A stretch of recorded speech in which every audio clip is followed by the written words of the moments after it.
कहानी का पूरा आनंद लेने के लिए इसके पिछले भाग को सुनना बिल्कुल मत भूलिएगा। उसका लिंक मैं आपको डिस्क्रिप्शन बॉक्स पर दे दूंगी और साथ में कमेंट बॉक्स में पिन भी कर दूंगी, तो आप वहां से भी जाकर सुन सकते हैं। आदित्य 6 घंटे के सफ़र के बाद दिल्ली पहुंच चुका था। शाम को देर से पहुंचने की वजह से वो होटल चला गया। दिल्ली पहुंचते ही उसने चाचा साहब और पवित्रा को भी फ़ोन करके बता दिया था कि वो सही सलामत पहुंच गया है। आदित्य ने रात को स्टे करने के लिए पहले ही होटल बुक कराया हुआ था। अपने रूम की चाबी लेकर वो चला गया। रूम में बैठे हुए वो बस यही सोच रहा था कि कल सुबह सबसे पहले वो हॉस्पिटल जाकर समीर से मिलेगा। यही सोचते सोचते वो थोड़ी देर बाद सो गया। मुंबई। उधर दीप्ति भी मुंबई पहुंच चुकी थी। उसने घर की डोर बेल बजाई तो श्रुति ने दरवाज़ा खोला। दीप्ति श्रुति को देखते ही उसके गले लग गई और रोने लगी। श्रुति उसे संभाल कर अंदर लेकर आई और पानी पिलाया। दीप्ति के पापा ने श्रुति को आदित्य और दीप्ति के बारे में सब कुछ बता दिया था। श्रुति भी काफ़ी शौक थी कि आदित्य ने ऐसा किया, पर अब किया भी क्या जा सकता था। श्रुति ने दीप्ति को उसका रूम दिखा दिया और उसे आराम करने को बोलकर चली गई। शाम को श्रुति के जीजू जब आए तो वो भी सबसे पहले दीप्ति से मिलने उसके रूम में गए। अजीत, हेलो साली साहिबा, कैसी हो? दीप्ति, मैं ठीक हूँ जीजू, आप कैसे हैं? अजीत भाई, तुम्हारे साथ इतना कुछ हो गया तो हम कैसे ठीक हो सकते हैं? दीप्ति का अपने जीजू की बात सुनकर चेहरा उदास हो गया। अजीत, दीप्ति, जो होना था सो हो गया। मैं और तुम्हारी दीदी ये समझ सकते हैं कि इस वक्त तुम्हारे ऊपर क्या बीत रही है, पर तुम्हें अब अपने आप को संभालना ही होगा और लाइफ में आगे बढ़ना होगा। एंड आई एम श्योर कि तुम ये कर पाओगी।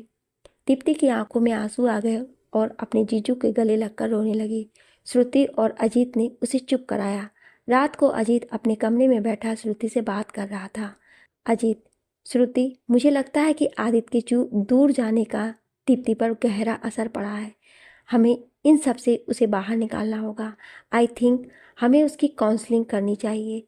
मेरा एक बहुत अच्छा दोस्त है जो कि एक डॉक्टर भी है, अभी फ़िलहाल मुंबई में ही ट्रांसफ़र हुआ है। उसकी टीम ने यहाँ एक कैंप लगाया हुआ है जिसमें लोगों की काउंसलिंग की जा रही है। एक बार हमें भी दीप्ति को लेकर वहाँ चलना चाहिए। उसकी बातें इतनी प्रभावशाली है कि मुझे लगता है कि दीप्ति को काफ़ी हद तक अपने गम से निकलने में राहत मिलेगी। तुम्हारा क्या कहना है इस बारे में? श्रुति, अगर आपको ऐसा लगता है कि इससे दीप्ति को फ़ायदा होगा तो हम उसे लेकर चलते हैं। क्या पता हमें हमारी पहले वाली दीप्ति वापस मिल जाए। अजीत, ठीक है, मैं कल ही अपने दोस्त से इस बारे में बात करता हूँ। श्रुति, ठीक है। दोनों थोड़ी देर बाद लाइट बंद करके सोने चले जाते हैं, पर दीप्ति अपने कमरे की light bar bar on off कर रही थी। उसे बार बार आदित्य की याद आ रही थी और आंखों से लगातार आंसू बह रहे थे। दिल्ली। सुबह आदित्य अपने रूम में तैयार हो रहा था। आज उसे डॉक्टर समीर से मिलने हॉस्पिटल जाना था। उसने तय कर लिया था कि वो समीर से मिलकर उसे सब कुछ बता देगा कि उसकी पत्नी पवित्रा उसके पास है। पर उसे डर भी लग रहा था कि अगर समीर ने उसे अपनाने से इनकार कर दिया तो, क्योंकि उसने तो अपनी बीवी का चेहरा तक नहीं देखा था। यही सब सोचकर आदित्य थोड़ा परेशान था कि पता नहीं समीर कैसा रिएक्ट करेगा। थोड़ी देर बाद वो एक टैक्सी करके सिटी हॉस्पिटल की तरफ निकल गया। वहाँ सिटी हॉस्पिटल पहुंचकर उसे उसका दोस्त बाहर ही मिल गया, जिसने उसे समीर की सारी इन्फॉर्मेशन दी थी। आदित्य उससे जाकर उसके गले मिला और फिर दोनों अंदर चले गए। अंदर जाकर उन्होंने रिसेप्शन पर डॉक्टर समीर के बारे में पूछा तो रिसेप्शनिस्ट ने बताया कि वो तो यहाँ से कुछ दिन पहले ही चले गए हैं। आदित्य, चले गए हैं मतलब? तभी वहाँ से एक डॉक्टर जा रहे थे। उन्होंने डॉक्टर समीर का नाम सुना तो वो रुक गए। उन्होंने आदित्य की ओर मुंह करके पूछा, may I help you sir? Aditya उनकी तरफ देखकर, सर एक्चुअली आपके हॉस्पिटल में कोई डॉक्टर समीर है, हमें उनसे मिलना है। डॉक्टर? आप कौन? आदित्य, मैं उनका दोस्त हूँ, आदित्य सिंह राणा। एक्चुअली हम काफ़ी टाइम से मिले नहीं थे तो सोचा उनसे मिल लूँ, लेकिन यहाँ तो कह रहे हैं कि उनका ट्रांसफ़र हो गया है। डॉक्टर, जी बिल्कुल, वो सही कह रहे हैं, उनका ट्रांसफ़र दूसरे हॉस्पिटल में हो गया है। आदित्य, क्या आप मुझे बता सकते हैं कि उनका ट्रांसफ़र दिल्ली के किस हॉस्पिटल में हुआ है? डॉक्टर, नहीं नहीं, उनका ट्रांसफ़र दूसरे शहर में हो गया है। आदित्य, दूसरे शहर में कहाँ? डॉक्टर, मुंबई में। आदित्य, मुंबई में? क्या आप मुझे उनका मुंबई का एड्रेस दे सकते हैं? डॉक्टर, देखिए, मुझे ये नहीं पता कि मुंबई में उनका ट्रांसफ़र किस हॉस्पिटल में हुआ है। I hope you don't mind. Aditya, it's okay sir, thank you. Aditya फिर से एकदम निराश हो जाता है। एक उम्मीद की किरण उसे फिर से दिखाई दी थी और वो भी गुम हो गई। अब वो मुंबई में समीर को कैसे ढूंढेगा? आदित्य और उसका दोस्त हॉस्पिटल से बाहर आ जाते हैं। आदित्य का दोस्त अब क्या करेगा? आदित्य, फिलहाल मुंबई के लिए वापस निकलूंगा, पर मुंबई में मैं उसे कैसे खोजूंगा और फिर से वक्त लगेगा उसे खोजने में।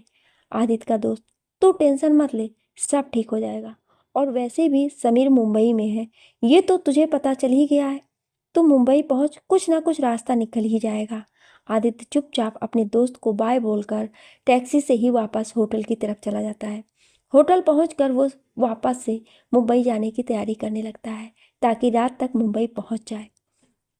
बैग पैक करने के बाद वो सीधा एयरपोर्ट के लिए निकल जाता है और मुंबई की फ़्लाइट में बैठ जाता है, क्योंकि उसे फिर से समीर को मुंबई में खोजना था। यही सोचकर वो फ़्लाइट में अपनी सीट पर आंखें बंद कर बैठ जाता है। 2 महीने पहले समीर का ट्रांसफ़र मुंबई में हो गया था, सीनियर डॉक्टर की पोस्ट पर। तो समीर अपनी माँ को लेकर मुंबई चला गया था और जब से वो वहीं है। हालांकि आदित्य को तो यही लगता था कि समीर अभी भी दिल्ली में है, इसलिए वो अपने दोस्त को उसका दिल्ली का पता निकालने के लिए कहता है। मुंबई। आदित्य ने पवित्रा को फ़ोन करके बता दिया था कि वो रात तक मुंबई पहुंच जाएगा। पवित्रा शाम को आदित्य का इंतजार कर रही थी। आज करवा चौथ भी थी, तो पवित्रा का उपवास था और वह आदित्य के आने के बाद ही अपना व्रत खोलने वाली थी। उसने आज सारा खाना आदित्य की पसंद का ही बनाया था। आज पवित्रा ने लाल रंग की साड़ी पहनी और पूरा 16 श्रृंगार किया। वो डाइनिंग हॉल में बैठकर आदित्य का इंतजार कर रही थी। रात के 10 बजने को थे कि तभी आदित्य की गाड़ी बाहर आकर रुकी। रामदीन काका झट से दौड़े हुए बाहर आए। आदित्य गाड़ी से निकलकर घर के अंदर चला गया और पीछे पीछे रामदीन काका उसका सामान लिए चले आ रहे थे।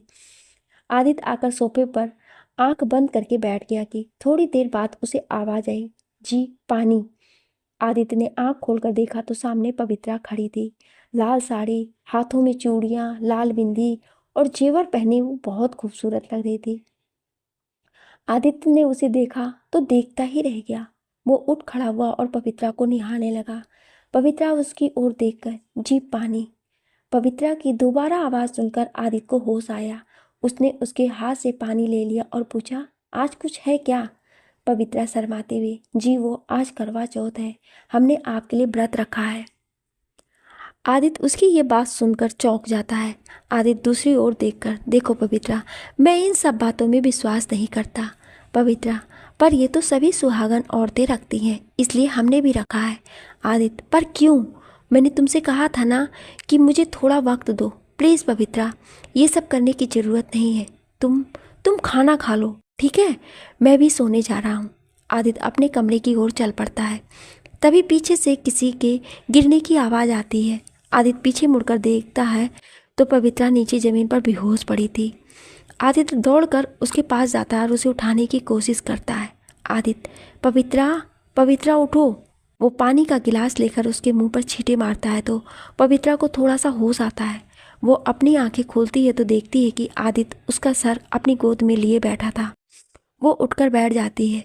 थोड़ी देर बाद अपने आप को संभालने के बाद वो उठकर जैसे ही खड़ी होती है तो उसे दोबारा से चक्कर आ जाते हैं, पर इस बार आदित्य आगे बढ़कर उसे संभाल लेता है। आदित्य उसे गोद में उठाकर ऊपर कमरे तक लेकर जाता है। कमरे में जाते जाते भी पवित्रा आदित्य के आंखों में ही देख रही थी। आदित्य उसे कमरे में ले जाकर बेड पर लिटा देता है। आदित्य रामदीन काका से कहकर पवित्रा के लिए खाना मंगवाता है, पर पवित्रा खाना खाने से मना कर देती है। पवित्रा, जब तक आप हमारा व्रत अपने हाथों से नहीं खुलवाएंगे हम कुछ नहीं खाएंगे। आदित्य परेशान होकर, ये कैसी जिद है पवित्रा? मैंने कहा ना कि मैं ये सब चीज़ें नहीं मानता, तो फिर तुम समझ क्यों नहीं रही हो? पवित्रा रोते हुए, हमने आज तक आपसे कुछ नहीं मांगा। आप एक कमरे में हमारे साथ नहीं रहते, हमने तब भी कुछ नहीं कहा, पर आप हमसे हमारा ये अधिकार नहीं छीन सकते। कहते कहते उसे खांसी आ जाती है। आदित्य भागकर उसके पास जाता है और उसे पानी पिलाता है, पर वो नहीं पीती। पवित्रा, हमने आपसे कहा ना, हम ना ही पानी पिएंगे और ना ही कुछ खाएंगे जब तक आप हमारा व्रत नहीं खुलवा देते। आदित्य अब परेशान हो गया था। उसे समझ नहीं आ रहा था कि वो करे तो क्या करे।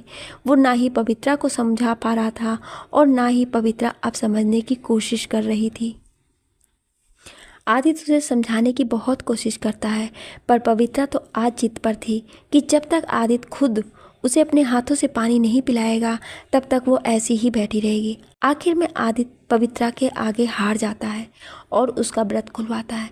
पवित्रा टेरेस पर आकर सबसे पहले चांद को अर्घ्य देकर छलनी से चांद को देखती है और उसके बाद आदित्य को उस छलनी से देखती है। उसके ऐसा करने से आदित्य उससे नज़र मिलाकर देख भी नहीं पा रहा था, पर वो अब कर भी क्या सकता था। पवित्रा उसके पैर छूती है तो आदित्य उसे रोक लेता है। वो पवित्रा को पानी पिलाकर उसका व्रत खुलवाता है। पूजा करने के बाद वे दोनों नीचे हॉल में आ गए। आज पवित्रा ने सारा खाना आदित्य के पसंद का ही बनाया था। पवित्रा उसे खाना परोसती है, पर आदित्य को भूख नहीं होती है तो वो उससे कहता है, पवित्रा मुझे भूख नहीं है, तुम खा लो। पवित्रा थोड़ा सा तो खा लीजिए। आदित्य उसके आग्रह करने पर चुपचाप बैठ जाता है और खाना खाने लगता है। फिर वो पवित्रा से कहता है, तुम भी बैठो। पवित्रा मुस्कुराकर, आप खाइए ना, हम बाद में खा लेंगे। आदित्य उसका हाथ पकड़कर उसे चेयर पर बैठा देता है। नहीं, अभी खाओ, मैंने तुम्हारी बात मानी ना, अब तुम भी मेरी बात मानो। चलो अपना खाना डालो प्लेट में। और कहकर खुद ही डालने लगता है। पवित्रा को अपने प्रति फिक्र देखकर बहुत अच्छा लगता है। वो भी मुस्कुराते हुए चुपचाप खाना खाने लगती है। थोड़ी देर बाद दोनों अपने कमरे में चले जाते हैं। आज पवित्रा को एक अलग ही खुशी का एहसास हो रहा था। उसे आदित्य का गोद में उठाकर कमरे तक लेकर आना, उसका व्रत खुलवाना, उसका हाथ पकड़कर उसे अपने साथ खाना खाने बैठना, सब कुछ बहुत प्यारा सा लग रहा था। ऐसा लग रहा था जैसे आज उसे सब कुछ मिल गया हो। उधर आदित्य को अपने कमरे में नींद नहीं आ रही थी। वो खिड़की के पास खड़ा एकटक बाहर देख रहा था। वो समझ ही नहीं पा रहा था कि जो वो कर रहा है वो सही है या जो हो रहा है वो सही है। समीर का कुछ पता नहीं चल पा रहा था और पवित्रा अब उससे अपना पत्नी होने का अधिकार मांगने लगी थी, जो वो उसे नहीं दे सकता था। उसे पवित्रा के प्रति कई बार लगाव तो महसूस होता था, पर उसके दिल में सिर्फ दीप्ति बसी थी। दीप्ति की जगह वो किसी और को नहीं दे सकता था। यही सब सोचते सोचते उसने जाग कर ही पूरी रात काट दी। दीप्ति अपने कमरे में गुमसुम सी बैठी थी कि उसकी बहन श्रुति अंदर ब्रेकफास्ट लेकर आई और उसके पास ही बैठ गई। श्रुति, चलिए मैडम, जल्दी से ब्रेकफास्ट कर लीजिए, फिर हमें कहीं चलना है। दीप्ति टोस्ट खाते हुए, चलना है? कहाँ चलना है? श्रुति, अजीत के बहुत अच्छे दोस्त हैं, इन दिनों मुंबई में ही एक काउंसलिंग सेशन शुरू किया है उन्होंने। मुझे लगता है कि तुम्हें एक बार हमारे साथ वहाँ चलना चाहिए। दीप्ति, दी, अभी इतनी भी पागल नहीं हूँ मैं जो मुझे काउंसलिंग की ज़रूरत पड़े। I am a liar. ज़िंदगी से डील करनी आती है मुझे। हाँ, बस थोड़ा वक्त लगेगा, पर मैं कर लूँगी। हमें पता है दीप्ति, तुम बहुत ब्रेव हो और तुम कोई पागल नहीं हो जो हम तुम्हारी काउंसलिंग कराएं। अजीत कमरे में आते हुए कहता है और बेड पर दीप्ति के पास ही बैठ जाता है। हम बस तुम्हारी थोड़ी हेल्प करना चाहते हैं ताकि तुम्हें अपनी प्रॉब्लम को डील करने में आसानी हो, बस। अगर तुम नहीं चलना चाहती हो तो कोई बात नहीं, कोई तुम्हें फोर्स नहीं करेगा। हम तुम्हारे साथ हैं, तुम जैसा चाहोगी वैसा ही होगा। दीप्ति को थोड़ा बुरा लगता है कि उसे ऐसे बात नहीं करनी चाहिए थी। आखिर दी और जीजू भी तो उसके भले के लिए ही कह रहे हैं। दीप्ति दोनों का हाथ अपने हाथ में लेकर कहती है, ओके, मैं चलूँगी आप लोगों के साथ। अजीत ने खुश होकर दीप्ति के सर पर हाथ रख दिया और श्रुति ने भी उसे गले लगा लिया। तीनों वहाँ पहुँचे जहाँ ये काउंसलिंग सेशन चल रहा था। इस सेशन में डॉक्टर्स की पूरी टीम थी और उस टीम को लीड कर रहे थे डॉक्टर समीर। अजीत, श्रुति और दीप्ति भी वहाँ बेंचेस पर जाकर बैठ गए। डॉक्टर समीर लोगों को आजकल की तनाव भरी लाइफ और उनसे निकलने के तरीके बता रहे थे। अजीत, श्रुति और दीप्ति भी उनकी बातों को बड़े ध्यान से सुन रहे थे। श्रुति ने भी इन सब चीज़ों के बारे में जानने में काफ़ी दिलचस्पी ली। आज की क्लास ख़त्म होने के बाद सब अपनी जगह से उठकर खड़े हुए और समीर को धन्यवाद देते हुए जाने लगे। अजीत भी समीर के पास आया और गले मिला। वाह यार, कमाल कर दिया तुमने तो, अमेजिंग। समीर, थैंक्स यार। वैसे तू यहाँ कैसे? तुझे कौन सा स्ट्रेस हो गया जो तू मेरा सेशन अटेंड करने आया? अजीत, अरे नहीं नहीं, मैं तो तुझसे मिलने आया था। उसके बाद अजीत ने सबसे समीर का इंट्रोडक्शन कराया। अजीत, ये मेरी वाइफ और ये मेरी सिस्टर इन लॉ है। समीर ने दोनों से हाथ मिलाया। दीप्ति समीर के पास आकर, आप काफ़ी अच्छा बोलते हैं, आपकी बातें दिल को छूती है, वेरी नाइस। समीर मुस्कुराकर, thank you so much Deepti ji. दोनों को बात करता देख श्रुति और अजीत थोड़ी देर के लिए वहाँ से खिसक गए। समीर और दीप्ति चलते चलते गार्डन की तरफ चले जाते हैं। समीर, वैसे आप अपने कैरियर में क्या कर रही हैं?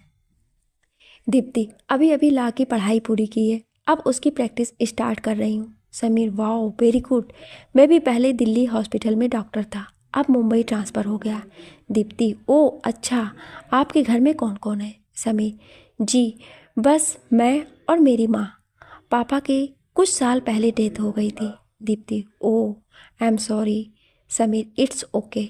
दीप्ति, वैसे आपकी बातें काफ़ी प्रभावशाली हैं, मैं डेली आपका सेशन अटेंड करूंगी। समीर, जी बिल्कुल। थोड़ी देर बाद अजीत और श्रुति भी आ जाते हैं। अजीत, क्या बातें चल रही हैं भाई, हमें भी बता दो। अजीत समीर के कंधे पर हाथ रखते हुए कहता है। दीप्ति, नथिंग जीजू, वो तो हम बस काउंसलिंग सेशन के बारे में ही कुछ बातें कर रहे थे। वैसे आप दोनों कहाँ चले गए थे? अजीत, हाँ वो मैं भी तुम्हारी दीदी को गार्डन दिखा रहा था।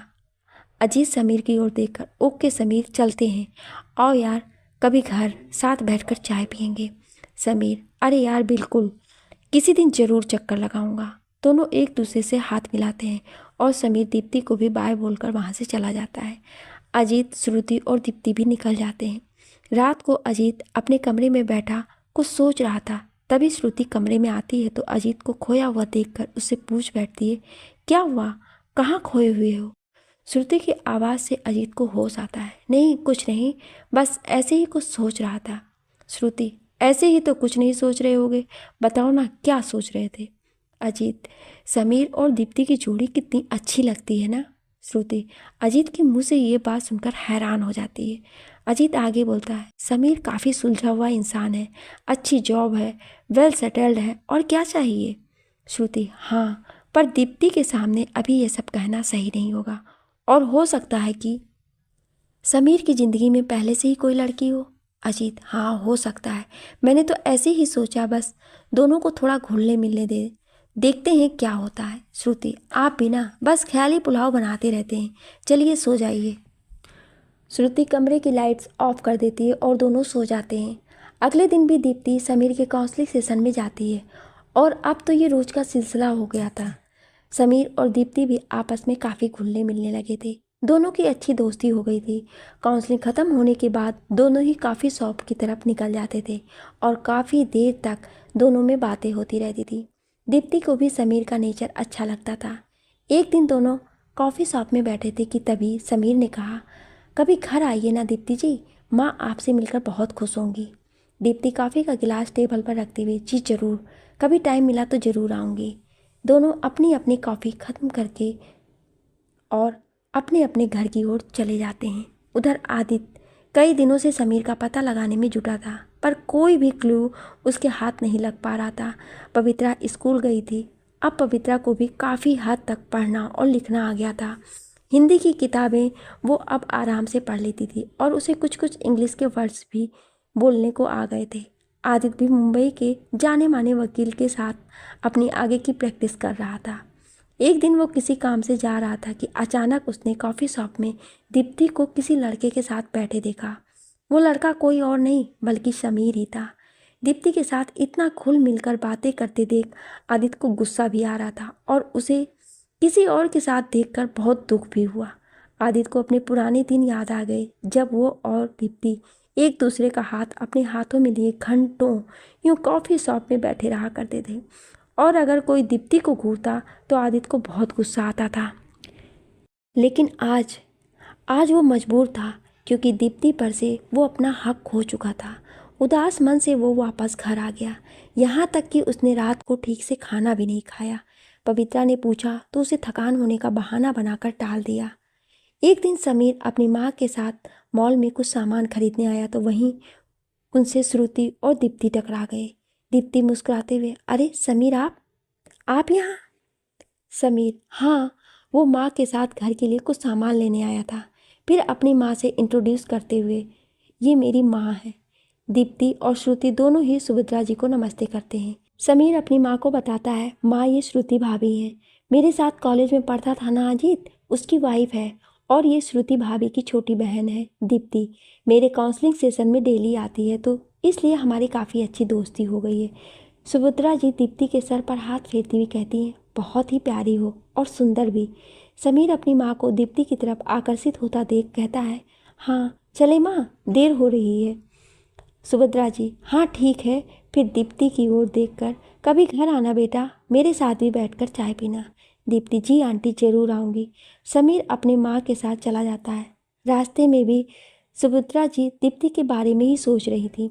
वो बार बार समीर के चेहरे की ओर देखती और सोचती, समीर की दोस्त कमाल है, आज तक तो उसने कभी कोई लड़की दोस्त नहीं बनाई, जरूर कुछ बात है, और मुस्कुरा देती हैं।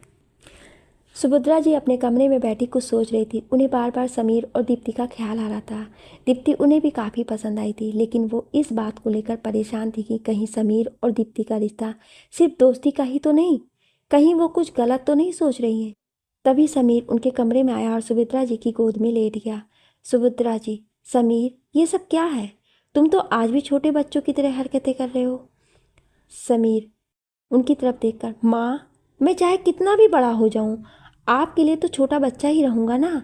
सुभद्रा जी उसके सर पे प्यार से हाथ फेर देती हैं और कहती हैं, ठीक है माना, तू मेरे लिए छोटा ही रहेगा, पर फिर भी कल को तेरी शादी होगी, तब अपनी बीबी के सामने भी तू ऐसे ही क्या करेगा क्या?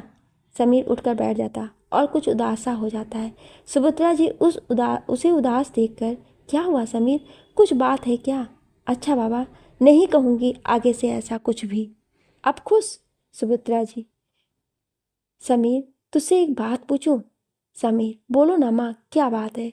सुभद्रा जी, तेरे और दीप्ति के बीच सिर्फ दोस्ती ही है या कुछ और है? समीर सुभद्रा जी की बात सुनकर हैरान हो जाता, माँ कैसी बातें कर रही हो? मेरे और दीप्ति के बीच में सिर्फ दोस्ती है, मैं बस उन्हें अपनी एक अच्छी दोस्त मानता हूँ और कुछ नहीं। सुभद्रा जी, ठीक है, तू कहता है तो मान लेती हूँ, पर सच कहूँ तो मुझे दीप्ति बहुत प्यारी लगी। तू ये बता कि अपनी दोस्त को खाने पर किस दिन बुला रहा है?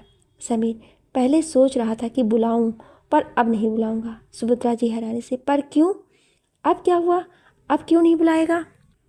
समीर, क्योंकि आप अब दीप्ति और मुझे लेकर कुछ ना कुछ सोचेंगी, इसलिए मैं नहीं बुलाऊंगा उसे घर। सुभद्रा जी, अच्छा बाबा, नहीं सोचूंगी कुछ भी, तो बुला ले उसे खाने पर, और साथ में अपने दोस्त अजीत और उसकी पत्नी श्रुति को भी इनवाइट कर लेना, ठीक है? समीर वापस से अपनी माँ की गोद में सर रखकर, ओके माँ, सबको इनवाइट कर लूँगा कल के लिए। और कुछ? सुभद्रा जी मुस्कुराकर, नहीं और कुछ नहीं। समीर थोड़ी देर बाद सुभद्रा जी को हॉस्पिटल जाने का कहकर निकल जाता है। आदित्य अपनी फाइल में उलझा हुआ था कि अचानक उसे उस दिन कॉफ़ी शॉप में बैठी दीप्ति और साथ में उस लड़के का ख्याल आया। आदित्य अपना सर कुर्सी से टिका कर बैठ जाता है और उन दोनों के बारे में सोचने लगता है कि आखिर उस दिन दीप्ति के साथ वो लड़का कौन था। आदित्य को बहुत बुरा लग रहा था कि दीप्ति किसी और के साथ घूम रही थी, पर फिर अचानक उसे ख्याल आया कि उसकी भी तो अपनी लाइफ है, वो चाहे कुछ भी करे, अब वो उसकी ज़िंदगी में दखल नहीं दे सकता। तभी पवित्रा अपनी किताब लेकर आदित्य से कुछ पूछने आ जाती है और आदित्य उसे पढ़ाने में व्यस्त हो जाता है। अगले दिन सुभद्रा जी घर में तैयारियां करने में जुटी थी। समीर ने उनके कहने पर आज दीप्ति, अजीत और श्रुति को डिनर पर इनवाइट किया था। सुभद्रा जी चाहती थी कि आज वो श्रुति और अजीत से दीप्ति और समीर के बारे में बात करे। दीप्ति तो पहली बार में ही उन्हें भा गई थी, लेकिन वो दीप्ति के घर वालों से भी एक बार बात करना चाहती थी। सुभद्रा जी किचन में खाना तैयार कर रही थी कि तभी समीर वहाँ आ जाता है। वो किचन में इतनी सारी तैयारियां देखकर हैरान हो जाता है। समीर, माँ सिर्फ 3 लोग आ रहे हैं, पूरी कॉलोनी नहीं आ रही है, आपने इतनी सारी तैयारियां की हैं। सुभद्रा जी, बेटा वो पहली बार घर आ रहे हैं, इतनी तैयारी तो बनती है ना। समीर, पर माँ। सुभद्रा जी, तू चुप रहे, तुझे क्या पता मेहमानों के लिए कितनी तैयारी करनी पड़ती है, तुझे तो बस अपने हॉस्पिटल और चैरिटीज से फुर्सत ही कहाँ है। समीर मुंह बनाते हुए, माँ। सुभद्रा जी, अच्छा ऐसा कर, अब तू आ ही गया है तो मेरी थोड़ी मदद कर दे। और समीर अपनी माँ की हेल्प करने में लग जाता है।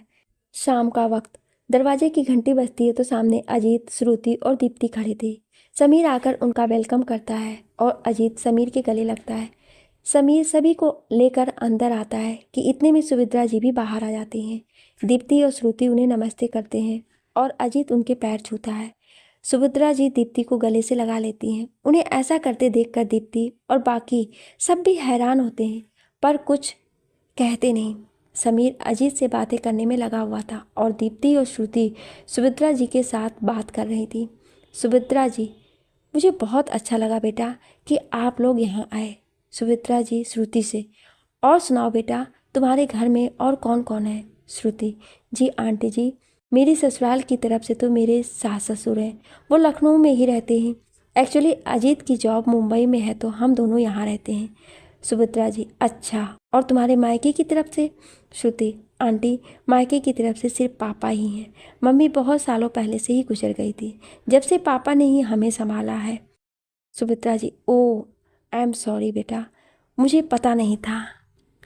दीप्ति, इट्स ओके आंटी, कोई बात नहीं। सुभद्रा जी, आपके पिताजी क्या करते हैं? श्रुति, वो लखनऊ के नामी वकील हैं, श्री ब्रजेश कपूर। सुभद्रा जी, ओह अच्छा। फिर दीप्ति की तरफ देखकर, दीप्ति बेटा, तुम क्या कर रही हो अपने कैरियर में? दीप्ति, आंटी, मैंने भी लॉ की पढ़ाई की है, इसी साल कंप्लीट की है, अब प्रैक्टिस कर रही हूँ। सुभद्रा जी, बहुत अच्छे बेटा, खूब तरक्की करो। दीप्ति मुस्कुराकर, थैंक यू आंटी जी। थोड़ी देर बातें करने के बाद सब डाइनिंग टेबल पर बैठ जाते हैं। सुभद्रा जी सबको खाना परोसने लगती हैं तो दीप्ति खड़ी हो जाती है। दीप्ति, आप बैठिए आंटी, मैं सबको सर्व कर देती हूँ। सुभद्रा जी, अरे नहीं नहीं बेटा, तुम बैठो, मैं हूँ ना सबको सर्व करने के लिए। दीप्ति, नहीं आंटी, आप बड़ी हैं, आप बैठिए, मैं सबको सर्व कर दूंगी। सुभद्रा जी दीप्ति के इतने प्यार से कहने पर चुपचाप चेयर पर बैठ जाती हैं। दीप्ति सबको खाना सर्व करने लगती है। सुभद्रा जी उसे ऐसा करते देख बहुत खुश होती हैं कि आज के ज़माने की लड़की होते हुए भी दीप्ति में बहुत अच्छे संस्कार हैं। खाना खाने के बाद सभी लोग बातें करने बैठ जाते हैं कि तभी सुभद्रा जी मौका देखकर समीर को कहती हैं, अरे समीर बेटा, दीप्ति को गार्डन नहीं दिखाओगे? जाओ दीप्ति को गार्डन दिखा दो बेटा। समीर खड़ा हो जाता है, जी माँ। दीप्ति और समीर दोनों गार्डन की तरफ निकल जाते हैं। तभी सुभद्रा जी श्रुति और अजीत के साथ बात करने लगती हैं। सुभद्रा जी, श्रुति, अजीत, मुझे तुमसे कुछ बात करनी थी। अजीत श्रुति की तरफ देखते हुए, हाँ बोलिए ना आंटी जी, क्या बात करनी थी आपको? सुभद्रा जी, दरअसल बात यह है कि मुझे दीप्ति समीर के लिए बहुत पसंद है। तुम लोगों का क्या कहना है इस बारे में? अगर दीप्ति और समीर की शादी हो जाए तो? श्रुति और अजीत पहले तो हैरान से हो जाते हैं, लेकिन अजीत को भी समीर दीप्ति के लिए पसंद है तो वो कहता है, आंटी जी, समीर मेरा दोस्त है, इससे ज़्यादा अच्छी बात और क्या होगी कि दीप्ति और समीर एक हो जाएं। लेकिन आंटी जी, हम एक बार दीप्ति की राय भी जान लेना चाहिए, आखिर फैसला तो उसी को लेना है। सुभद्रा जी, ठीक है, जैसा आप दोनों को ठीक लगे। अगर दीप्ति राजी होती है तो मैं आपके पिताजी से बात कर लूँगी। श्रुति जी, ठीक है। थोड़ी देर बाद समीर और दीप्ति गार्डन से घूम कर आ जाते हैं और फिर दीप्ति, श्रुति और अजीत सुभद्रा जी से विदा लेकर अपने घर की ओर निकल जाते हैं। आदित्य का घर। इधर आदित्य कुछ दिनों से अपने कामों में उलझा हुआ था, तभी पवित्रा उसके कमरे में आ जाती है। आदित्य पवित्रा को देखकर, पवित्रा, मुझे कल एक मीटिंग में जाना है, बाबा साकी कोई प्रॉपर्टी के सिलसिले में, क्या तुम मेरे कपड़े प्रेस कर दोगी? पवित्रा बहुत खुश हो जाती है क्योंकि आज आदित्य ने पहली बार उसे अपना कोई काम खुद से करने के लिए बोला था।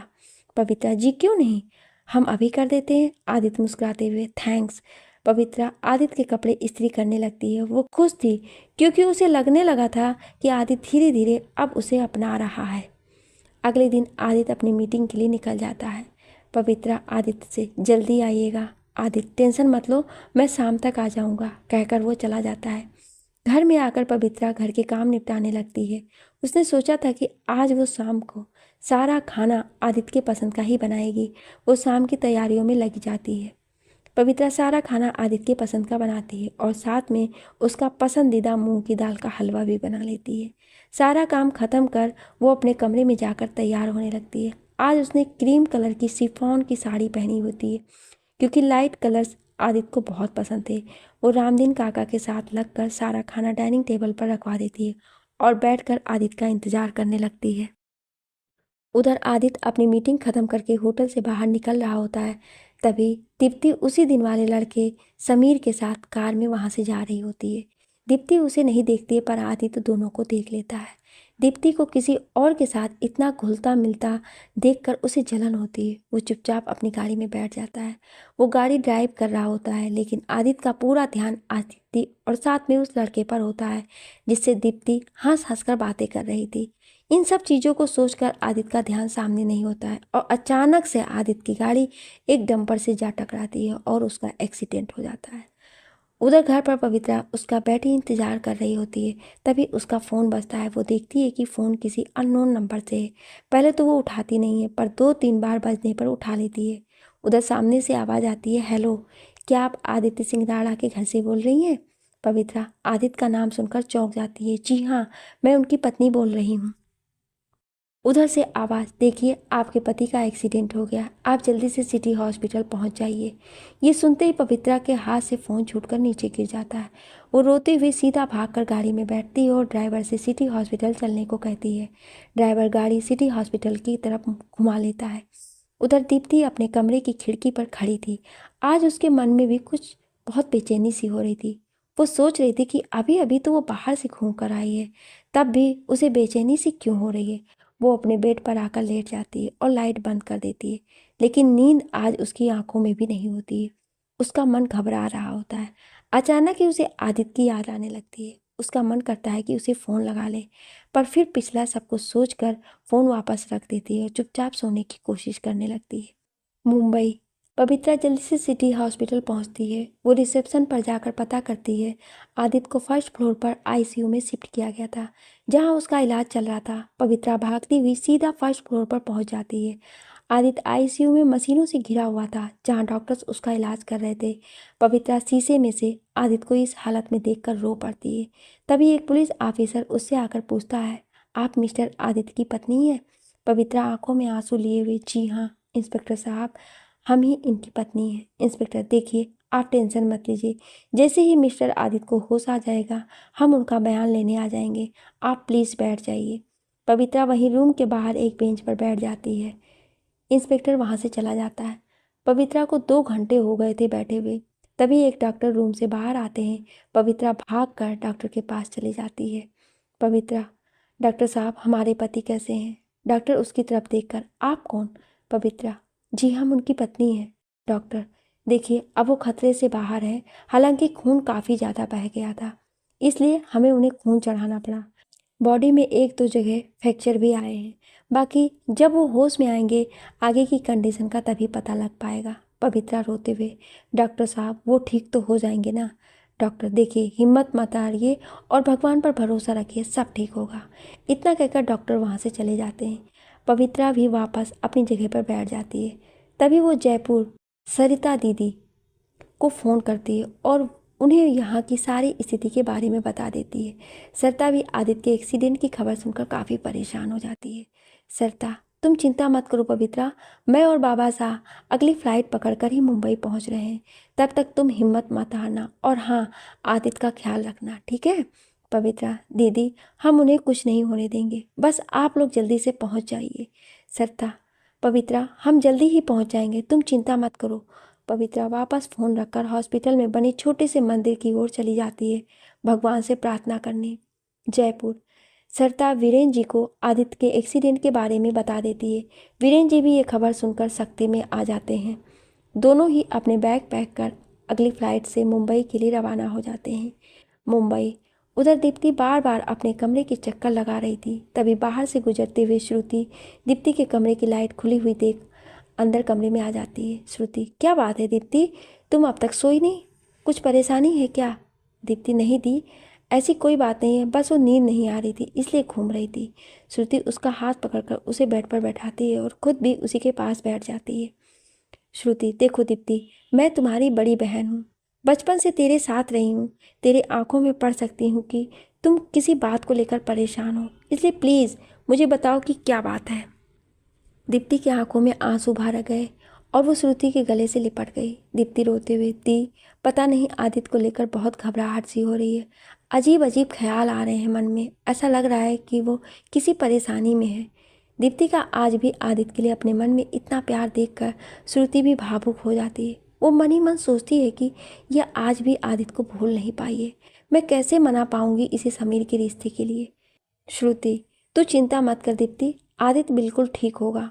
और तू आदित्य के बारे में इतना मत सोचा कर दीप्ति, वो अब किसी और का पति है। अगर ऐसे ही हमेशा उसके बारे में सोचती रहेगी तो अपनी ज़िंदगी में कैसे आगे बढ़ पाएगी। दीप्ति फिर से ये बात सुनकर रोने लगती है। दीप्ति, दी, मैं बहुत कोशिश करती हूँ आदित्य को भुलाने की, पर नहीं भुला पाती। मैं क्या करूँ। आज बहुत घबराहट हो रही थी आदित्य को लेकर। ऐसा लग रहा है जैसे वो किसी मुसीबत में हो और उसे मेरी ज़रूरत हो। श्रुति, तू ज़्यादा मत सोच दीप्ति, आदित्य बिल्कुल सही सलामत होगा। उसकी पत्नी है उसके पास। दीप्ति अपने आंसू पोंछती हुई, आप सही कह रही हो दी, आदित्य ठीक होगा और अपनी पत्नी के साथ खुश होगा। मुझे शायद उसकी याद आ रही होगी, इसलिए घबराहट महसूस हो रही होगी। श्रुति, तुम आराम करो दीप्ति और सोने की कोशिश करो। कल काउंसलिंग में भी तो जाना है और देखना वहाँ जाकर तुम्हारा मूड भी ठीक हो जाएगा। दीप्ति लेट जाती है और श्रुति उसे ब्लैंकेट उड़ाकर लाइट बंद करके कमरे से बाहर आ जाती है। दीप्ति सोने की कोशिश करने लगती है। थोड़ी देर बाद उसे नींद आ जाती है। City hospital. पवित्रा भगवान की मूर्ति के आगे हाथ जोड़कर आदित्य के लिए प्रार्थना कर रही थी। पवित्रा, हे भगवान, इन्हें ठीक कर दीजिए। हमारे पति के अलावा हमारा दुनिया में कोई नहीं है। बचपन में हमारे माँ बाबा हमसे छीन गए, अब हमारे पति को ठीक कर दीजिए। हम हमेशा आपके आभारी रहेंगे। और रोते रोते वहीं भगवान के चरणों में बैठ जाती है। सुबह तक सरिता और वीरेन जी भी मुंबई पहुंच चुके थे। सरिता और वीरेन जी भी रिसेप्शन पर पहुंचकर आईसीयू के बाहर आ खड़े हुए। पवित्रा बेंच से सिर टिकाए बैठी थी। सरिता उसके कंधे पे हाथ रखती है। पवित्रा सरिता को देखते ही खड़ी हो जाती है और उससे लिपट कर रोने लगती है। इतने में वीरेन जी भी हॉस्पिटल की सारी फॉर्मेलिटीज़ पूरी करके आ जाते हैं। पवित्रा उनके पैर छूकर आशीर्वाद लेती है। सरिता, आदित्य कैसा है भाभी? पवित्रा, डॉक्टर ने कहा है कि अब खतरे से बाहर है, लेकिन उनके होश आने तक हमें इंतजार करना होगा। थोड़ी देर बाद नर्स डॉक्टर को जाकर बुला लाती है। आदित्य को होश आ चुका है। वीरेन जी भी डॉक्टर्स के साथ ही उनके पीछे पीछे चले जाते हैं। सीनियर डॉक्टर आदित्य का चेकअप कर रहा था। वीरेन जी, क्या बात है डॉक्टर साहब, आदित्य ठीक तो है ना? डॉक्टर, देखिए, उनके एक हाथ में फ्रैक्चर आ गया है और अभी उनकी कंडीशन भी बहुत नाजुक है। आप लोगों को थोड़ी एहतियात बरतनी होगी। वीरेन जी, क्या हम उनसे मिल सकते हैं? डॉक्टर, अभी नहीं, वार्ड में शिफ्ट कर दिया जाएगा, तब आप एक एक करके उनसे मिल सकते हैं। वीरेन जी, थैंक यू डॉक्टर साहब। वीरेन जी भी डॉक्टर के साथ ही बाहर आ जाते हैं।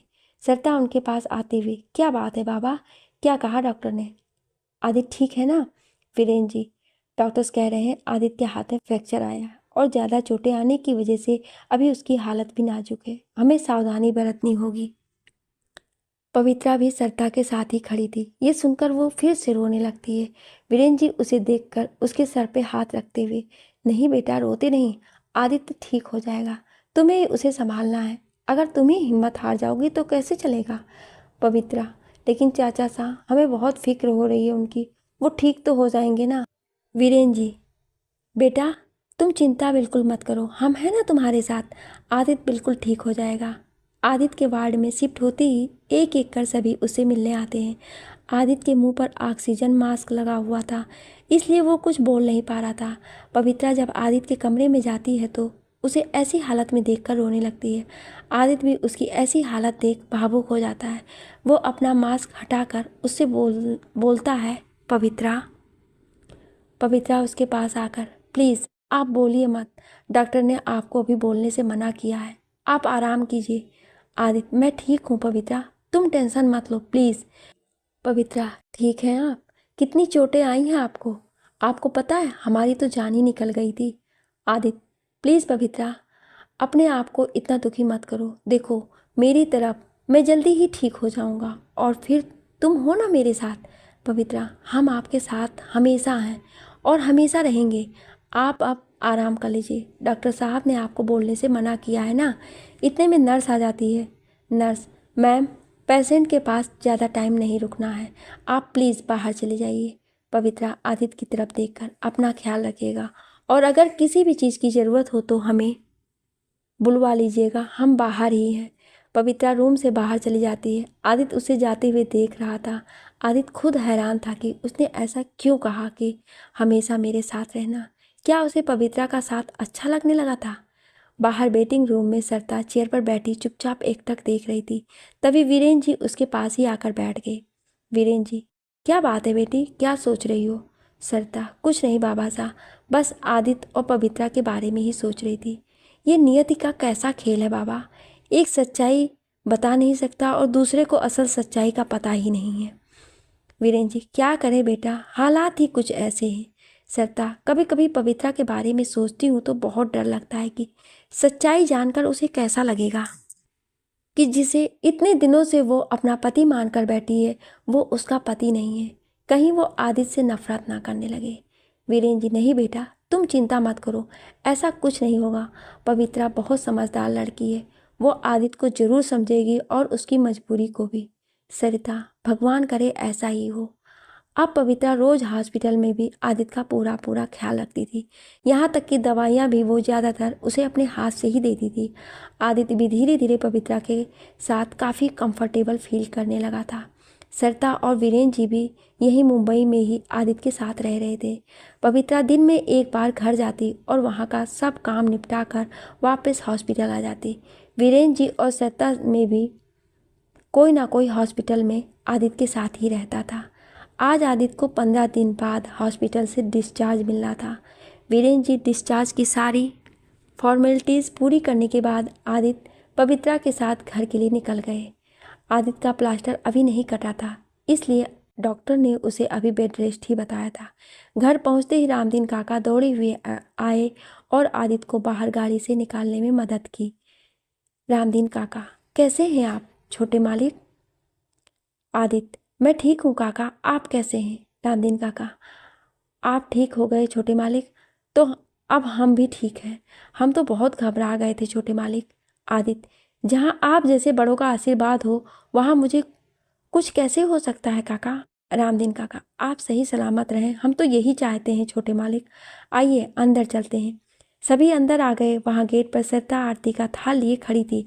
उसने आदित्य को तिलक किया और आरती उतारी। वीरेंद्र जी, पवित्रा, जाओ बेटा, आदित्य को उसके कमरे में ले जाओ, वो थक गया होगा। पवित्रा, जी चाचा साहब। आदित्य को सही सलामत घर वापस देखकर सभी खुश थे और सबसे ज़्यादा पवित्रा। पवित्रा की यहाँ भी वही रोज की दिनचर्या थी। वो खुद आदित्य का ख्याल रखती, उसके खाने पीने से लेकर दवाइयों तक, और उसे प्रतिदिन शाम को गार्डन में घुमा कर लाती थी, क्योंकि डॉक्टर ने कहा था कि आदित्य जितना चलेगा फिरेगा उतना ही जल्दी ठीक होगा। आदित्य भी अब पवित्रा से पहले की तरह बात करने से बचता नहीं था। सरिता और वीरेंद्र जी भी ये सब देख रहे थे। सरिता के मन में भी कई बार ख्याल आया कि वो आदित्य से बात करे, लेकिन अभी वो कुछ दिन के लिए इस बात को टाल गई। आज आदित्य का चेकअप था और उसका हाथ का प्लास्टर भी कट गया था। इन 2 महीने में पवित्रा ने आदित्य की खूब सेवा की थी। डॉक्टर ने भी उसे एकदम फिट एंड फाइन क्लियर कर दिया था। हॉस्पिटल से आने के बाद सभी साथ में बैठे थे। पवित्रा सबके लिए चाय बनाने किचन में चली गई। वीरेंद्र जी और सरिता भी वापस जयपुर जा रहे थे। उनकी शाम की फ्लाइट थी। थोड़ी देर बाद सब चाय पीकर अपने अपने कमरों में चले गए। आदित्य भी स्टडी रूम में बैठा हुआ अपना कुछ काम देख रहा था जो काफ़ी दिनों से पेंडिंग पड़ा था। तभी सरिता आदित्य के कमरे में आ गई। सरिता, आदित्य बिजी हो क्या? आदित्य नज़र उठाकर सरिता की तरफ देखता है। अरे आइए ना जीजी, वो तो मैं बस ऐसे ही कुछ फाइल्स देख रहा था। इस एक्सीडेंट की वजह से काफ़ी काम पेंडिंग पड़ा हुआ था। सरिता, आदित्य तुमसे कुछ बात करनी थी। आदित्य, हाँ जीजी बोलिए ना। सरिता, अपनी ज़िंदगी के बारे में कब सोच रहे हो आदित्य? आदित्य हैरानी से, मैं कुछ समझा नहीं दीदी, आप क्या कहना चाह रही हैं? सरिता, अपने और पवित्रा के रिश्ते के बारे में। आदित्य चौंक कर, जीजी ये आप क्या कह रही हैं? पवित्रा और मेरे बीच कोई रिश्ता नहीं है और ये बात आप अच्छी तरह से जानती हैं। फिर भी, और वैसे भी वो किसी और की अमानत है जिसका मैं बस ख्याल रख रहा हूँ। सरिता, तो आदित्य कहाँ है उसका पति और कब तक रखोगे तुम उसका ख्याल? आदित्य, मैं उसे ढूंढ लूँगा जीजी।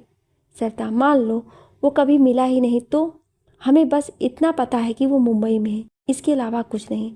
तुम्हें पता है ना आदित्य कि वो पवित्रा को अब मरा हुआ मान चुका है, तो वो उसे क्यों ढूंढेगा? और अगर तुमने उसे ढूंढ भी लिया तो क्या गारंटी है, ये जानते हुए कि पवित्रा इतने दिन किसी और आदमी के घर रह कर आई है? वो पवित्रा को इज्जत के साथ अपना लेगा? और पवित्रा का तो सोचो, क्या वो इस सदमे को बर्दाश्त कर पाएगी? सब खराब हो जाएगा आदित्य। इससे तो अच्छा है कि तुम और पवित्रा साथ मिलकर एक नई जिंदगी की शुरुआत करो। पवित्रा तुम्हें अपना पति मानती है और तुम्हें भी तो उससे लगाव हो गया है। आदित्य जी जी, पर इन सब में दीप्ति का क्या? वो भी तो पिस रही है इन सब में। सरिता, दीप्ति एक ना एक दिन अपने आप को संभाल लेगी और शायद जिंदगी में आगे बढ़ जाए। वो बहुत स्ट्रांग है, लेकिन पवित्रा वो टूट जाएगी ये सब जानकर। और क्या पता भगवान की भी यही मर्जी हो, वरना तुम्हारी शादी तो नंदिनी से हुई थी ना, तो फिर पवित्रा ही तुम्हें क्यों मिली? भगवान का इशारा समझो आदित्य, बाकी जैसा तुम्हें ठीक लगे। आदित्य जी जी, अभी मुझे थोड़ा वक्त चाहिए। मैं आखिरी कोशिश भी छोड़ना नहीं चाहता पवित्रा के पति को ढूंढने में। अगर फिर भी इसके बाद ऐसा लगता है कि कुछ नहीं हो पा रहा है तो मैं सोचूंगा इस बारे में। सरिता ठीक है आदित्य, पर ज़रा टाइम से सोच लेना। कहीं ऐसा ना हो कि खुद ही पवित्रा को इस सच्चाई का पता लग जाए और बात हाथ से निकल जाए। ओके आदित्य जी जी जी। शाम के समय सरिता और वीरेंद्र जी जयपुर निकलने की तैयारी कर रहे थे। रामदीन काका सारा सामान गाड़ी में रखवा चुके थे। आदित्य वीरेंद्र जी के पैर छूकर अपना ख्याल रखिएगा चाचा सा। वीरेंद्र जी आप भी। आदित्य आदित्य सरिता के पास जाकर उससे गले मिलते हुए, आप भी अपना ख्याल रखना जीजी और चिंता मत कीजिएगा, सब ठीक होगा। सरिता हमें तुम पर पूरा भरोसा है आदित्य। पवित्रा भी सरिता के गले मिलती है। जीजी आप यहाँ की चिंता मत कीजिए, हम इनका पूरा ख्याल रखेंगे। जल्दी मिलने आइएगा। सरिता प्यार से उसके सर पे हाथ फेर देती है। पवित्रा वीरेंद्र जी के भी पैर छूकर आशीर्वाद लेती है। सरिता और वीरेंद्र जी दोनों गाड़ी में बैठकर एयरपोर्ट की तरफ निकल जाते हैं। आदित्य भी उन्हें छोड़ने के लिए उनके साथ ही जाता है। मुंबई, रात का समय था। दीप्ति अपने कमरे में ही बैठी कोई किताब पढ़ रही थी। श्रुति कमरे के बाहर से ही गुजर रही थी कि दीप्ति को देखकर अंदर आ गई। लेकिन दीप्ति किताब में इतना खोई हुई थी कि उसे पता ही नहीं चला कि श्रुति कब उसके पास आकर बैठ गई। श्रुति, अरे भाई ऐसा क्या पढ़ रही हो इस बुक में कि मेरे आने का भी पता नहीं चला तुम्हें अब तक? श्रुति की आवाज़ से दीप्ति का ध्यान हटा तो दीप्ति ने देखा कि श्रुति उसी के पास बैठी हुई थी। दीप्ति, अरे दी आप कब आई? श्रुति, जब तुम इस किताब में खोई हुई थी तब। दीप्ति, सॉरी दी, मुझे पता ही नहीं चला आप कब आकर मेरे पास बैठ गई। एक्चुअली ना ये बुक की स्टोरी इतनी अच्छी है ना कि जब भी मैं इसे पढ़ने बैठती हूँ तो मुझे अपने आसपास का होश ही नहीं रहता है।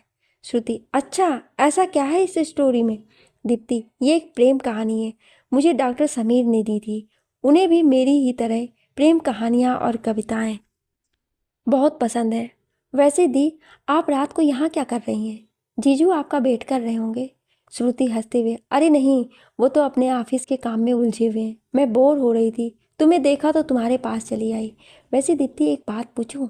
दीप्ति, हाँ दी बोलिए ना। श्रुति, समीर तुम्हें कैसा लगता है? मेरा मतलब है कि एक लाइफ पार्टनर की नज़र से। दीप्ति हैरानी से उसकी तरफ देखते हुए, दी ये आप क्या कह रही हैं? और वैसे भी मैंने उन्हें एक दोस्त के अलावा और किसी नज़र से कभी देखा ही नहीं। श्रुति, दीप्ति असल में मैंने तुझे ये बात नहीं बताई थी। जब हम उस दिन समीर के यहाँ डिनर पर गए थे तब समीर की मम्मी सुमित्रा जी ने तुम्हारा हाथ समीर के लिए मांगा था। वो तुम्हें अपनी बहू बनाना चाहती हैं।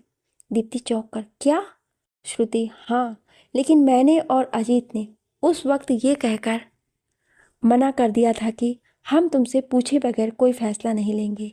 तुमसे बात इसलिए नहीं की क्योंकि तुम उस वक्त इस स्थिति में नहीं थी, पर अब मैं चाहती हूँ कि तुम अपने लिए भी सोचो। समीर अच्छा लड़का है, वेल सेटल्ड है, अजीत को भी बहुत पसंद है, और सबसे बड़ी बात है कि समीर की माँ ने खुद से ये रिश्ता मांगा है। और क्या पता समीर के दिल में भी तुम्हारे लिए कुछ हो। दीप्ति, दी ऐसा कुछ नहीं है, समीर के मन में मेरे लिए ऐसा कुछ भी नहीं है, और मेरे लिए समीर सिर्फ एक दोस्त है और कुछ नहीं। और वैसे भी मैं अभी तक आदित्य को भुला नहीं पाई हूँ। श्रुति, पर दीप्ति कब तक यूं ही अतीत में जीती रहोगी? एक ना एक दिन तो तुम्हें भी आगे बढ़ना ही होगा ना। दीप्ति, क्या समीर को पता है इस बारे में? श्रुति, शायद नहीं, लेकिन सुमित्रा जी कह रही थी कि वो समीर से इस बारे में बात करेंगी। देख दीप्ति, हमें भी तेरी चिंता है।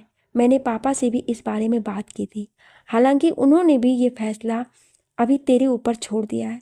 लेकिन मेरी बच्ची, हम तेरा गलत नहीं सोचेंगे, तो एक बार इस बारे में सोच, हम तेरे साथ हैं। दीप्ति, दी, मैं कब कह रही हूँ कि आप लोग मेरा बुरा चाहोगे, बस मुझे अभी थोड़ा वक्त चाहिए, प्लीज़। श्रुति, ठीक है, तू जितना चाहे समय लेना चाहती है ले ले, लेकिन जो फैसला लेना सही लेना। दीप्ति, अच्छे रिश्ते बार बार नहीं आते। दीप्ति, मैं सोचूंगी दी। श्रुति प्यार से उसके सर पर हाथ फेर वहां से चली जाती है। दीप्ति उसे जाते हुए देखती रहती है। श्रुति के जाने के बाद दीप्ति मन ही मन सोचती है, ये क्या हो रहा है मेरी जिंदगी में। मैं किसी तरह से आदित्य को भूलने की कोशिश कर रही हूँ। और अब समीर, आई थिंक मुझे समीर से बात करनी चाहिए कि मैं अभी शादी नहीं करना चाहती। वो बहुत समझदार लड़का है, शायद मेरी प्रॉब्लम समझ जाए और वो अपनी मम्मी से बात करे। दीप्ति अपने पिछले कल को याद कर रही थी, जो पल उसने मुंबई में आदित्य के साथ बिताए थे। कितने हसीन थे वो पल, जिसमें सिर्फ वो और आदित्य थे एक दूसरे के साथ।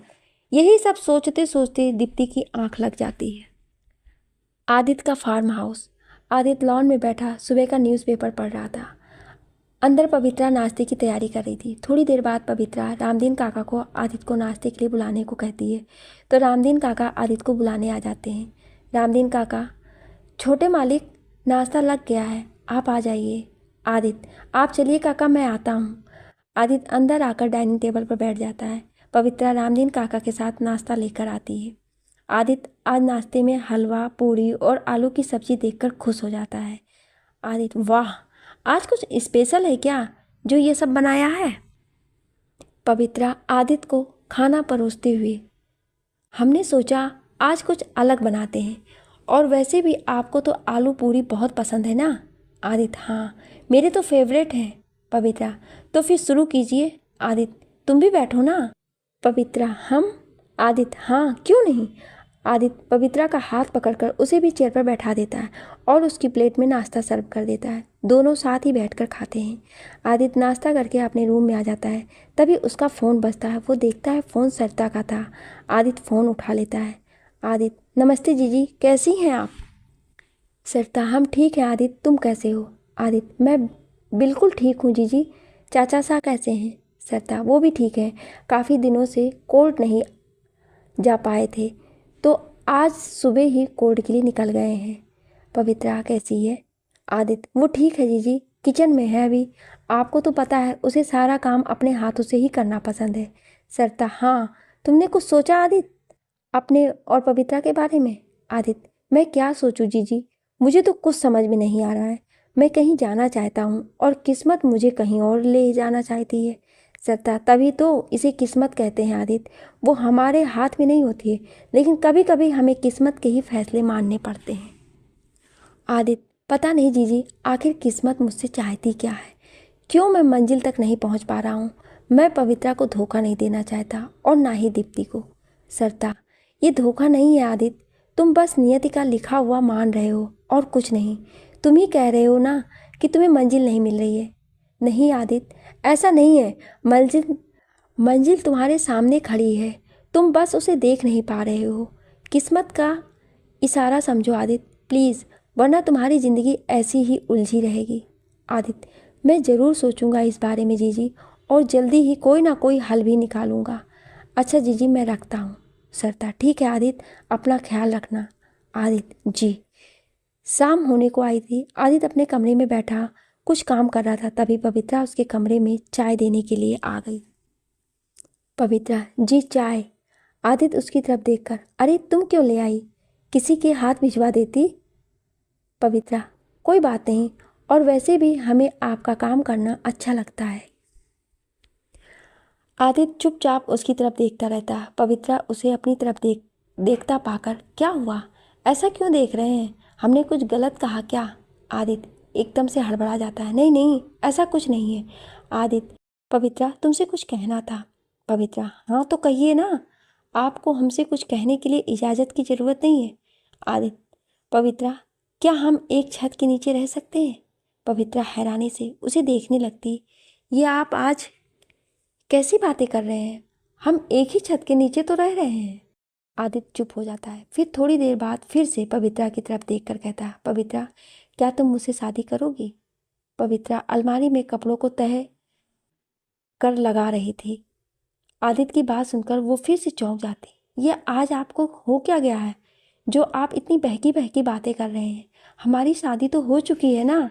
अब क्या आप हमसे बार बार शादी करेंगे? मुझे लगता है आप काम करते करते थक गए हैं। आप आराम कीजिए, ठीक है। ये कहते हुए पवित्रा वहाँ से जाने लगती है। आदित्य उसे जाते देखकर उसका हाथ पकड़ लेता है। पवित्रा, मेरी बात तो सुनो। आदित्य जैसे ही उसका हाथ पकड़ता है वो देखता है कि पवित्रा का हाथ थोड़ा गर्म सा था। आदित्य, अरे तुम्हारा हाथ इतना गर्म क्यों है? वो उसका माथा छूकर देखता है। तुम्हें तो बुखार है पवित्रा, और तुमने अब तक मुझे बताया भी नहीं, और सुबह से काम करे जा रही हो। तुम्हें अपना जरा भी ख्याल नहीं रहता है क्या? पवित्रा, अरे आप इतनी चिंता क्यों कर रहे हैं? थोड़ा सा बुखार है, हम थोड़ी देर आराम करेंगे तो अपने आप ठीक हो जाएंगे। आदित्य, अच्छा ऐसे ठीक हो जाओगी तुम, यूं सारे घर का काम करके? चलो चुपचाप बेड पर लेट जाओ। ये कहकर वो उसे खुद ही बेड पर लिटा देता है और उसके ऊपर कंबल ढक देता है। फिर थर्मामीटर से उसका बुखार चेक करता है तो देखता है कि पवित्रा को 101 डिग्री बुखार था। आदित्य, ये देखो 101 बुखार है तुम्हें, और तुम कह रही हो कुछ नहीं हुआ है। अब चुपचाप लेट जाओ, मैं अभी आता हूँ। पवित्रा उसे हड़बड़ी में जाता देखकर, पर आप इतनी जल्दी में जा कहाँ रहे हैं? आदित्य, केमिस्ट के पास से तुम्हारे लिए दवाइयाँ लेने जा रहा हूँ, और जब तक मैं वापस नहीं आता तुम ऐसे ही बेड पर लेटकर आराम करोगी और यहाँ से बिल्कुल नहीं हिलोगी, समझी? पवित्रा, पर आदित्य, पर वर कुछ नहीं पवित्रा, तुम चुपचाप आराम करो, मैं थोड़ी देर में आता हूँ। ये कहकर आदित्य वहाँ से चला जाता है। पवित्रा चुपचाप बेड पर लेटी रहती है। ये भी ना इतनी चिंता में आ जाते हैं। थोड़ा सा बुखार ही तो था, पर एकदम से उसको होठों पर मुस्कुराहट आ जाती है। लेकिन हमारी कितनी चिंता करते हैं, हमें ज़रा भी तकलीफ में नहीं देख सकते। यही सोचते सोचते वो मुस्कुराती रहती है। थोड़ी देर ऐसे ही लेटे लेटे वो बोर होने लगती है तो बेड पर से उठकर रूम में ही घूमने लगती है। तभी वो देखती है कि आदित्य की स्टडी टेबल पर सारी किताबें यूं ही बिखरी पड़ी है। वो सारी किताबें एक तरफ ठीक करके रखने लगती है, लेकिन तभी उन किताबों में से आदित्य की डायरी हाथ से छूटकर नीचे गिर जाती है। वो जैसे ही उस डायरी को उठाने के लिए नीचे झुकती है तो देखती है कि उस डायरी से बाहर किसी की तस्वीर भी गिरी हुई थी। जब वो उस तस्वीर को उठाकर देखती है तो वो तस्वीर और किसी की नहीं बल्कि दीप्ति की तस्वीर थी। पवित्रा मन ही मन में, ये तो वही दीप्ति जी है ना जो उस दिन हमारे घर आई थी। पवित्रा उस तस्वीर को लेकर देखने लगती, कितनी प्यारी है, कितनी मासूम सी। पर फिर वो सोचने लगती है, क्या आज भी इनके मन में दीप्ति जी ही है? तभी तो उनकी तस्वीर उन्होंने आज तक अपनी डायरी में संभाल कर रखी थी। पवित्रा थोड़ी देर तक उस तस्वीर को ऐसे ही देखती रहती है, पर फिर उसे वापस उस डायरी में रख देती है। पर फिर उस डायरी की तरफ देखकर, ये डायरी कैसी है? शायद वकील बाबू इसमें अपने दिल की बातें लिखते होंगे। हम भी पढ़ें क्या है कि वो हमारे बारे में क्या सोचते हैं। क्या आज भी उनके दिल में दीप्ति जी है या हम? पवित्रा वो डायरी उठाकर पढ़ने लगती है। क्या होगा जब पवित्रा को पता चलेगा सारा सच? क्या सच जानने के बाद रह पाएगी वो आदित्य के साथ, या ढूंढेगी अपने पति को? जानने के लिए जुड़े रहिए हमारे साथ।